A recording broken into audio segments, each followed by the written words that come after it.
4 personnes venues de l'État de Kano au Nigeria ont été placées en détention provisoire le 22 mars 2023 et poursuivies pour apparence à une organisation terroriste. Il se pourrait qu'à chaque fois que ces vendeurs de miroirs viennent au marché, les terroristes viennent attaquer le lendemain les populations ou les forces de défense et de sécurité. À la barre, ils ont rejeté les faits de leur déposition faite en langue Hausa. Ils ont confié qu'ils ne sont que de simples commerçants et viennent vendre de miroirs dans un marché de Marcy-Gourmand dans la commune de Karimomon depuis plus de 4 ans.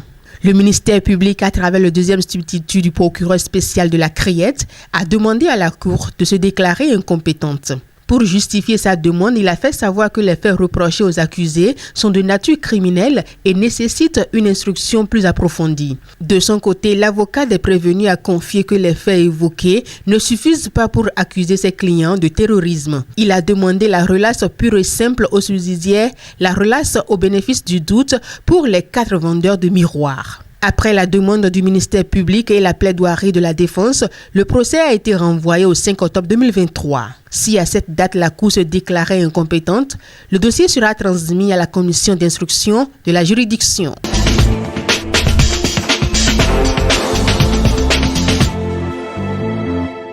« 2733 candidats admissibles au BEPC sont inscrits au centre du CEG Djegangpevi de Porto-Novo. Ici se déroulent les épreuves sportives et orales du BEPC, session de juin 2023. Ces épreuves ont débuté dans de bonnes conditions et se déroulent normalement. À l'ouverture de l'enveloppe aujourd'hui, nous avons découvert tous ensemble avec les candidats que nous avons 3 épreuves à administrer.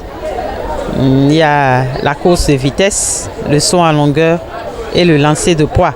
Nous avons déjà pris une partie des candidats des 4 centres qui nous ont été confiés, c'est-à-dire le lycée Tofa, le CEG d'Owa, le CEG de Djegangpevi et puis le CEG de l'Unité. Voilà les 4 centres que nous avons à prendre et à finir demain.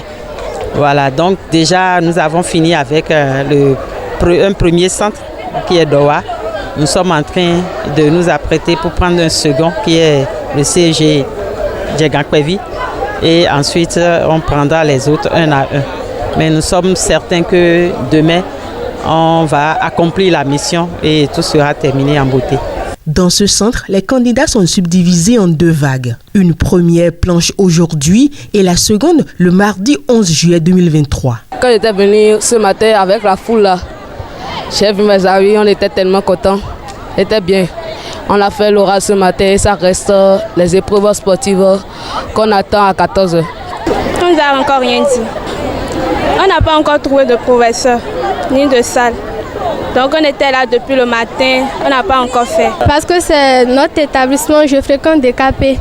Donc ils ont dit les étrangers vont passer en première position et les élèves de DKP en dernière position. C'est alors à l'issue de ces épreuves sportives et orales que ces candidats seront définitivement fixés sur leur sort et pourront se prévaloir du diplôme du brevet d'études du premier cycle BEPC.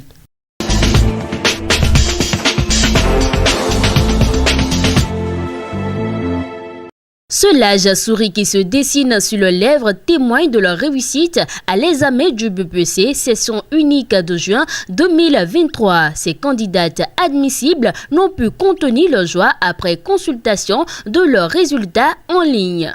J'ai crié, tout le monde sait dans le quartier que je suis admise. Mais c'était la joie, tout le monde était heureux, toute ma famille était heureuse quand je suis admise. Mais moi aussi, je suis très heureuse, mais je rends grâce à Dieu que je suis admise. Et c'est un seul coup pour tout le monde.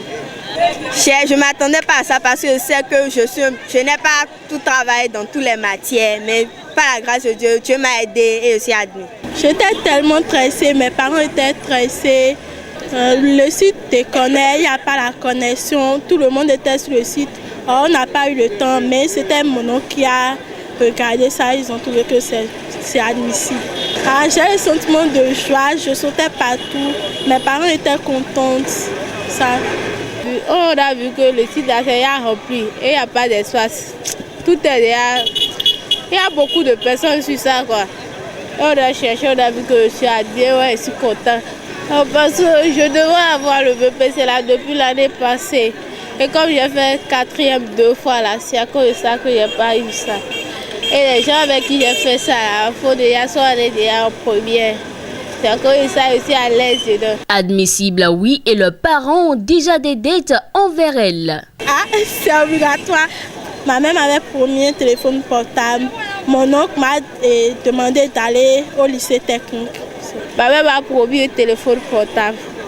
Et mon père m'a dit si je réussis là, il ne veut pas me dire ce qu'il va me donner là, mais si je réussis là, il va me donner la chose. Il n'y a pas que les candidats qui soient heureux de leur réussite, les parents le sont également. J'ai montré un signe de grâce et de remerciement à mon Seigneur, parce que là, ce n'est pas encore fini, parce qu'il y a encore les oraux. Ces apprenants admis au second cycle ont déjà une orientation en ce qui concerne leurs études. Je fais la série A, parce que je ne travaille pas trop en physique. Au lycée technique, là, je vais faire l'agronomie. J'aime bien faire la cultivation, c'est pourquoi je veux faire ça. Et candidats admissibles et parents adressent un message de motivation aux candidats malheureux. Pour eux, c'est le moment plus que jamais de se relever.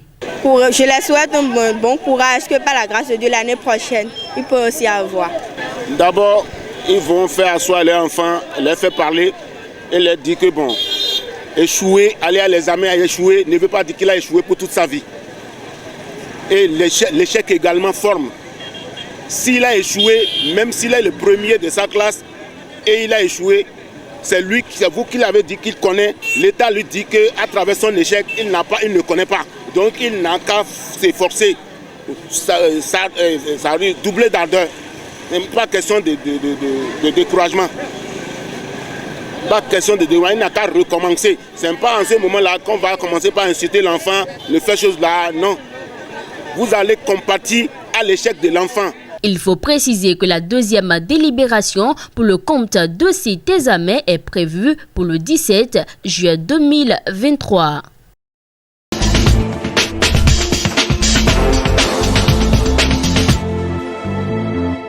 En dehors du BPC 2021, où la Liborie s'est retrouvée 9e au classement des départements, ces 6 dernières années, ce département n'a jamais réussi à quitter les dernières marches. En 2017, alors que le taux de réussite au niveau national était de 50%, la Liborie était 11e, avec un taux de réussite en deçà de la moyenne, à savoir 38,89%. L'année suivante, en 2018, pour un taux de réussite de 28% au niveau national, la Liborie a obtenu 20,69% de réussite et est demeurée au rang d'avant-dernier. En 2019, le département est descendu au dernier rang avec un taux de réussite de 39,23%, pendant qu'au niveau national, on était à 56,72% de taux de réussite. 2020, la Liborie est retournée au rang de 11e avec 41,86% de taux de réussite. En 2022, la Liborie est encore avant-dernier avec 53,61% de taux de réussite, rang qu'il a délaissé au profit de la Lanterne Rouge en 2023 avec un taux de réussite de 54,90%, pendant qu'au niveau national, on est à 61,29%. Ces 6 dernières années donc, le département est toujours resté derrière, comme les fesses.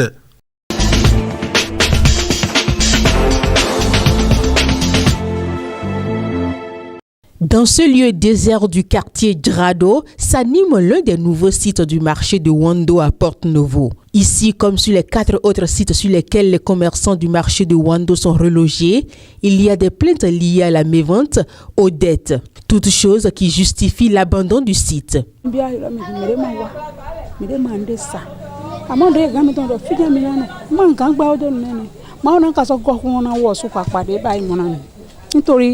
Des journalistes mi sont dans l'Europe. Mi t'envoie un an et demi. Où est donné? Oh mais mi t'en sors. Mais pour votre niaya, toi il a même boyé c'est mi défi. Nous sommes confrontés à de nombreuses difficultés ici. Il y a la mévente. Personne ne vient sur ce site.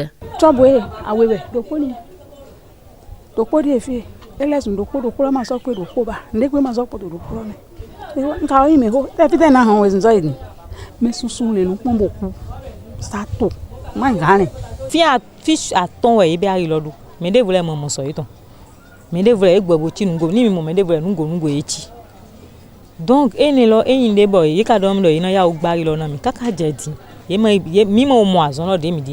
c'est 5 sites au total qui sont mis à notre disposition. Compte tenu de la mévente, le site est abandonné.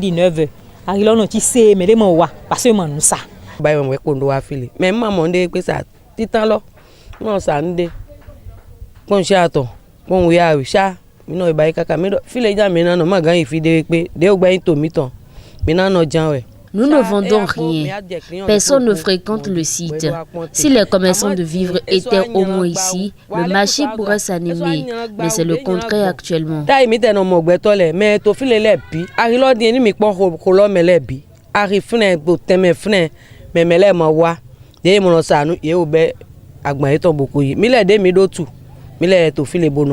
Face à cette situation, ces commerçants implorent tous les acteurs impliqués dans la construction du nouveau marché de Wando, notamment le chef de l'État Patrice Talon, à accélérer les travaux pour leur bonheur. Nous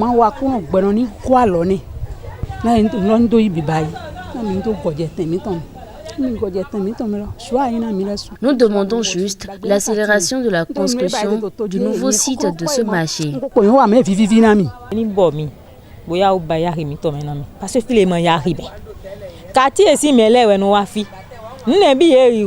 Tout ce que nous voulons, c'est la construction du nouveau marché de Wando.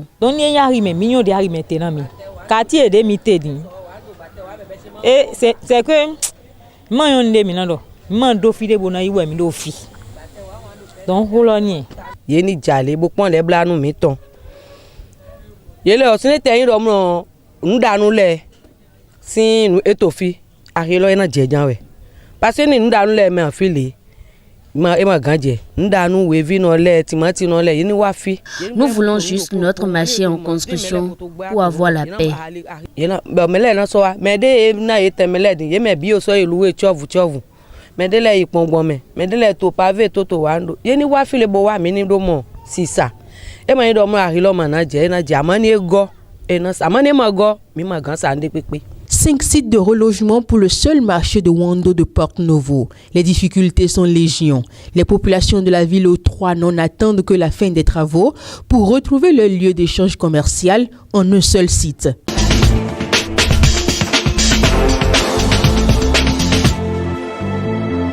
Un enfant mis au monde maintenant, d'aujourd'hui, vraiment, c'est de dépenses. Et voilà qu'il n'y a pas d'argent comme il faut. Le manque d'argent qu'il y a dans le pays, ça fait qu'ils n'arrivent pas à supporter les enfants comme il faut. Mais ils mettent des enfants au monde et il y a des enfants de rue, tu vois les enfants qui commandent, ce qui n'est pas encore bon. Ce n'est pas du tout bon pour l'éducation de nos enfants. Ça a fait que la vie d'aujourd'hui maintenant, les enfants se donnent à des vols, à des, comment dire, des choses de gaiement. C'est ça qui entraîne les enfants à faire ce genre de boulot. Les parents ne supportent plus et ils n'ont pas les moyens pour accabrer leurs enfants qu'ils ont mis au monde. Donc si l'État prend cette disposition, c'est très bon. C'est une bonne initiative pour que ils font l'assise qu'il faut et faire des appels qu'il faut pour mettre les parents au courant et les informer et les éduquer aussi pour qu'ils comprennent le sens de la décision de l'État. Nous vi enego emedepe bosenganji to ukwa asi ekposin keken irando bona composé boanji tant le mete vidi kwa nembi ya de jiviko din ba ando viko le wiyo mebi bo yeme pona wiyo me ha funiti na wa kakina yi wana ndu kwe c'est vraiment azonte wati bona de ne le poton. Effectivement, il y a trop de laisser aller au niveau des enfants. Et puis les enfants abandonnés, les enfants déscolarisés, par exemple, il y en a trop dans le pays. Les gens ne s'en occupent pas. On fabrique des enfants en désordre, on les laisse à la portée des garages, ainsi de suite. Parce qu'il faut aller voir dans les garages à côté. Il y a des enfants qu'on vient confier, on ne les nourrit pas, on ne les habille pas, les enfants sont là. Bon, ils sont livrés à eux-mêmes. Et ça commence à coïncider la dépravation, ainsi de suite. Il a choisi de faire une assise, c'est bon. S'il peut toucher toute la population, c'est bon, surtout et le milieu rural. Parce que c'est là-bas que les gens produisent beaucoup. Hein, vous voyez? Donc ils n'ont plus autre activité que le champ. Après le champ, on fabrique des enfants. Après on les confie, c'est des enfants confiés, tout ça là. Et les enfants sont mal nourris, on ne les envoie même pas à l'école, tout ça là. Bon, c'est une bonne chose, s'il peut toucher la population à ce niveau, ce serait très bon. Maintenant, comme proposition, pour le gouvernement, selon moi, bon, si on peut limiter à 2 ou 3 par exemple, c'est bon. Pour les naissances, si on peut limiter à 2 ou 3, c'est très bon.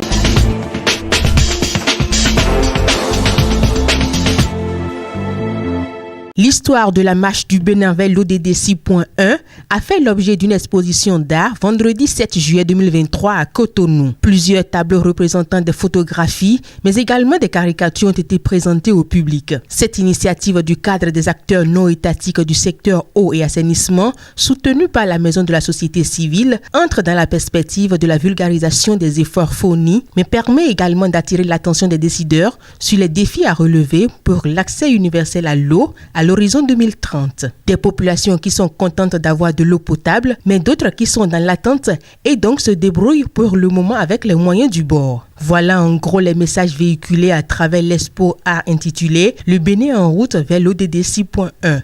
L'objectif de développement durable 6.1 est axé sur l'accès universel et équitable à l'eau potable et à un coût abordable à l'horizon 2030. Une exposition bilan est prévue en 2024, l'année à laquelle le Bénin envisage d'atteindre l'accès universel à l'eau. Mais en attendant, une exposition itinérante est prévue dans chaque département du pays dans les tout prochains jours.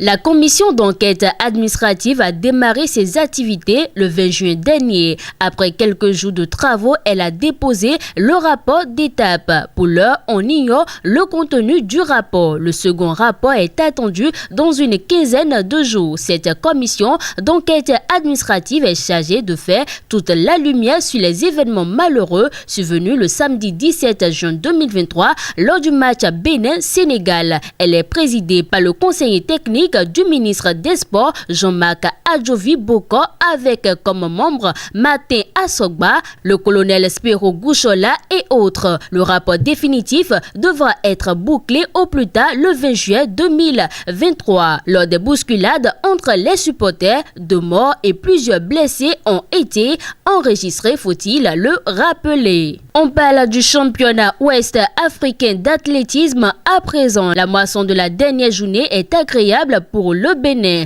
Brigitte Tchédé, native du Koufo, est arrivée deuxième au terme des épreuves du lancer du disque ce 8 juillet 2023 à Lomé au Togo. Elle décroche ainsi la médaille d'argent. La délégation du Bénin est attendue à Cotonou ce 9 juillet 2023. Brigitte Tchédé est représentante des dames athlètes du Bénin au sein du comité d'organisation de la Fédération béninoise d'athlétisme. Elle a occupé la 4e place dans la catégorie des dames à l'issue de la première édition de la compétition EA Game en novembre 2022. Elle a été entre autres championne du Bénin au lancer de disque en 2021 et première du Bénin au championnat national d'athlétisme en 2022. On referme cette page des sports avec le volleyball. Pour la toute première participation, les sélections nationales U21 de volleyball du Bénin, hommes et dames, sont sortis médaillés de bronze de la Coupe des Nations U21, zone 3 de volleyball qui a pris fin le dimanche 9 juillet 2023 à Niamey. À la faveur du match de classement de la Coupe des Nations de volleyball U21, zone 3, le dimanche 9 juillet 2023 au palais de Niamey au Niger, les Amazones du Bénin ont montré leur suprématie sur l'équipe haute Niger en la battant sur un score de 3-7-0. Comme elle, les guépards du Bénin n'ont pas tremblé face aux éléphants de la Côte d'Ivoire. L'équipe masculine béninoise est venue à bout des Ivoiriens après avoir largement maîtrisé son sujet sur un score de 3-7-0. Ainsi, le Bénin remporte les 2 petites finales de la compétition qui l'installe sur le podium final.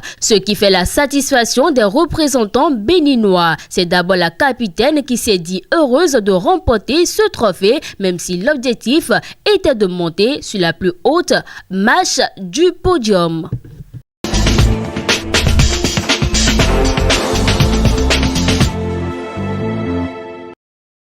C'est le 13 juillet 2023 à Abidjan, en Côte d'Ivoire, que se tiendra le tirage au sort des éliminatoires de la Coupe du Monde 2026, dont la zone Afrique. Initialement prévue pour le 12 juillet 2023, la cérémonie aura finalement lieu le jour de l'Assemblée générale ordinaire de la CAF. Selon le programme dévoilé par l'instance panafricaine, plusieurs activités seront menées au cours des 3 jours que durera cette Assemblée générale. Le 11 juillet déjà, la CAF va procéder à une visite du stade olympique Alassane Ouattara. Le 12 juillet, un match amical est prévu entre légendes du football africain. Enfin, le 13 juillet 2023, l'Assemblée générale ordinaire se tiendra suivie du tirage au sort des éliminatoires du Mondial 2026. Pour rappel, les 54 pays membres de la CAF sont concernés par le tirage au sort sur le continent. En fin juin dernier, l'administration de Patrice Motsepe avait dévoilé les chapeaux pour le tirage. 6 pots sont établis sur la base du classement FIFA de juin. Chaque chapeau est constitué de 9 pays. Le premier pot regroupe les têtes de liste. Il s'agit essentiellement du Sénégal, de la Tunisie, de l'Algérie, de l'Égypte, du Nigeria, du Cameroun, du Mali et de la Côte d'Ivoire. Le Bénin est logé dans le chapeau numéro 3 aux côtés de l'Ouganda, de la Mauritanie, du Kenya, du Congo, de la Guinée-Bissau, de la Namibie et de l'Angola. Zoomons sur le match Bénin-Burkina Faso pour terminer. Le Bénin a courbé l'échine face au Burkina Faso ce dimanche 9 juillet 2023 au stade de l'Amitié Général Mathieu Kérékou de Cotonou. C'était au terme d'un match d'entraînement à l'allure d'un amical qui a réuni les 2 équipes féminines des 2 nations. À l'arrivée, les protégés de la technicienne locale Immaculée Agbako se sont inclinés sur la lourde marque de 4-1 face à un adversaire imbibé d'une certaine aisance technique dans tous les compartiments du jeu. Note de satisfaction, les Amazones olympiques qui étaient à une semaine de stage dans la ville de Ouidah ont démontré un visage d'espoir. Cette rencontre a permis à Immaculée Agbakou et son adjoint Frédéric Honkponou de relever les insuffisances de leur équipe avant la rencontre face à la Guinée-Bissau. Ce sera le 14 juillet 2023 dans le cadre des rencontres allées du premier tour des éliminatoires pour les Jeux Olympiques Paris 2024. Quant aux étalons dames, elles vont accueillir sur le même stade de Cotonou le 12 juillet 2023 les Maliennes. Ainsi, le match amical disputé ce 9 juillet 2023 revêt d'une signification particulière pour les étalons dames du Burkina Faso qui visent elles aussi une qualification aux Jeux Olympiques de 2024, tout comme les Amazones du Bénin. Les 2 équipes se préparent donc avec détermination, sans faille, afin de décrocher le ticket pour ce prestigieux événement mondial.